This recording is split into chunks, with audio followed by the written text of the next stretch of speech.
kenapa Pak Surya tidak mencalonkan anaknya sebagai wakil presiden? Ini pertanyaan yang ngeri-ngeri sedap. Tentu saya berpikir dalam hati saya, pantas nggak dia menjadi calon wapres? Walaupun saya punya kesempatan untuk mencalonkan dia, tapi saya pikir pantas nggak? Saya berharap ada suatu proses yang akan dan harus dia lakukan. Jadi mungkin kalau anak saya berani bertanya pada saya pasti akan katakan, tunggu dulu. Akan tiba saatnya.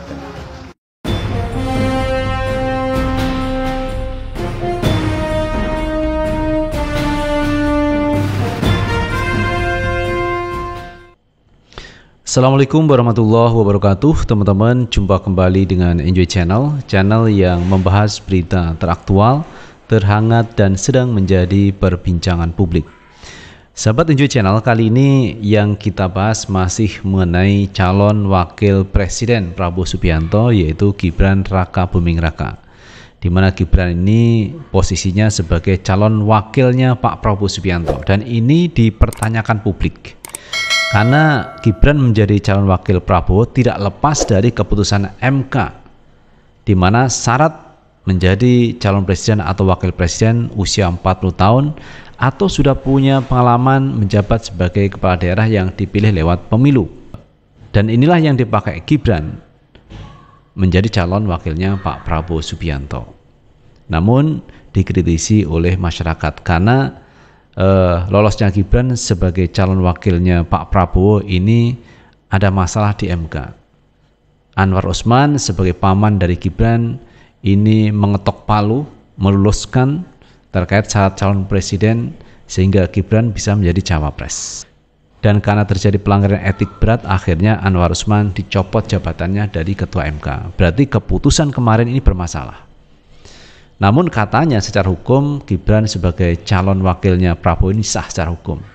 Tetapi secara etis ini tidak etis. Karena keputusan yang diambil MK ternyata dilakukan dengan melanggar etika yang dari MK itu sendiri.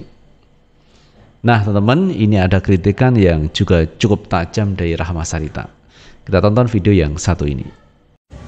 Jika ini memang demokrasi, mengapa aturan kau ubah sendiri? Jika memang ini untuk kepentingan negeri, mengapa harus politik dinasti sampai-sampai memperkosa Mahkamah Konstitusi? Jangan lupa diri, karena Fir'aun pun bisa tenggelam dan mati. Kalau selama ini rakyat seperti banyak berdiam diri, itu bukan berarti kau bisa seenaknya sendiri. Ya, mungkin saja partai politik bisa kau takut-takuti, tapi kami berani mati. Sudah berapa banyak di antara kami yang harus mendekam di balik jeruji besi, tapi itu tidak akan bisa membuat kami mundur sekalipun 1 inci. Ya, ini memang sekedar puisi. Tapi jika kau terus memaksakan diri, lihat saja nanti. Karena bangsa ini terlalu besar untuk bisa dikangkangi hanya oleh satu keluarga atau sekelompok oligarki. Dan satu lagi, jangan pernah katakan kami tidak NKRI, karena hati ini selamanya merah putih. Nah itu sahabat Enjoy Channel terkait kritikan puisi yang disampaikan oleh Rahma Sarita cukup tajam. Agar supaya kritikan ini didengar oleh pejabat negara kita yang seharusnya punya malu teman, bahwa perjuangan reformasi kemarin itu memang tidak mengendaki KKN, korupsi, kolusi, nepotisme. Tapi sekarang kenapa nepotisme kok berjalan? Berarti ini tidak bersesuaian dengan reformasi 98. Oleh karena itu banyak orang yang mengkritisi ini. Dan banyak juga yang menginginkan supaya Gibran ini tahu diri atau malu ketika posisinya sebagai calon wakil presiden ini berkat keputusan yang melanggar etik di MK.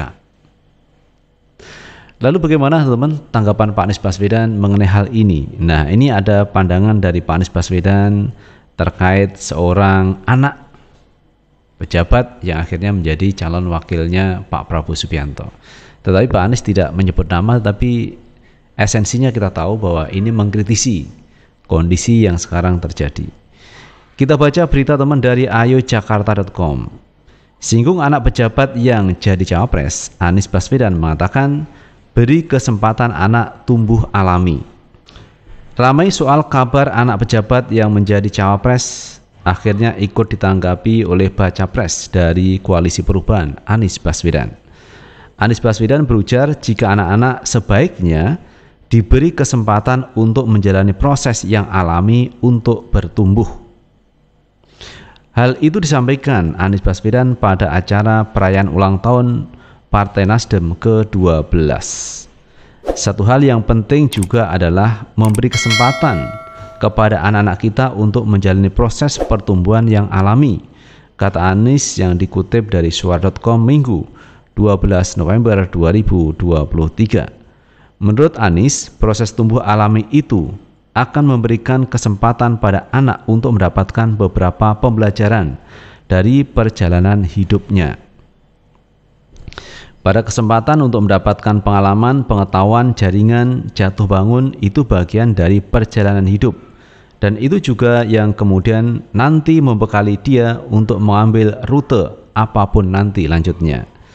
Mantan Menteri Pendidikan Republik Indonesia itu juga berkata, jika sukses bukan hanya soal bisa mencapai sesuatu, melainkan bisa bangkit dari jatuhnya hidup. Sukses itu adalah bangkit dari kejatuhan. Itu sukses, tegas Anies Baswedan. Baginya, jatuh dan bangkit merupakan bagian tak terpisahkan dari cara pertumbuhan dalam hidup. Dengan begitu, mereka yang tumbuh dengan alami dan mengalami proses pertumbuhan sesuai dengan anak-anak sebaiknya akan bisa mengambil rute hidupnya sesuai dengan minat dan aspirasi. Tak hanya Anies, sebelumnya Ketua Umum Partai Nasdem Surya Paloh juga membahas soal putranya, Prananda Surya Paloh. Surya Paloh menyebut bahwa Prananda belum pantas untuk menjadi sosok cawapres seperti anak pejabat lainnya. Nah itu sahabat Enjoy Channel, pandangan dari Pak Anies Baswedan, beri kesempatan anak itu untuk tumbuh dan berkembang. Itulah proses hidup dan itu akan teruji teman-teman. Teruji bahwa seseorang itu memang mengalami proses pertumbuhan secara alami. Tidak ujuk-ujuk dari bawah langsung dikatrol menjadi wali kota, kemudian dikatrol lagi menjadi calon wakil presiden. Ini tidak alami teman. Jadi kalau kita ingin mencapai sesuatu bertahap dari bawah, dari tangga 1 ke tangga 2, 3, 4 dan sebagainya. Ini dari wali kota ya. Wali kota aja belum genap sampai 5 tahun, masih 2 tahun lebih. Ini sudah melompat langsung cawapres. Dari cawapres mungkin nanti menjadi calon presiden. Jadi pelajaran apa yang kita tangkap dari kejadian Gibran ini? Pelajarannya adalah bahwa seseorang itu kalau ingin mencapai tujuan tertentu memang harus berproses. Berproses dari bawah, dari tangga 1, 2, 3 dan seterusnya. Tidak instan dari bawah langsung meloncat ke atas. Itu namanya instan. Dan ini bukan pembelajaran yang baik. Kenapa begitu? Karena dari bawah itu sebaiknya kan bertahap naik, misalkan dari wali kota ke gubernur, gubernur menjadi presiden. Ini adalah tahapan-tahapan yang harus dilalui. Jadi tidak dari bawah langsung ke atas. Apakah bisa dari bawah langsung ke atas? Bisa. Bisa kalau punya kekuatan seperti yang terjadi pada Gibran. Kekuatannya apa ya? Bapaknya, Presiden Jokowi. Ini bisa dilakukan. Tetapi ini bukan pembelajaran yang baik kepada warga masyarakat secara umum.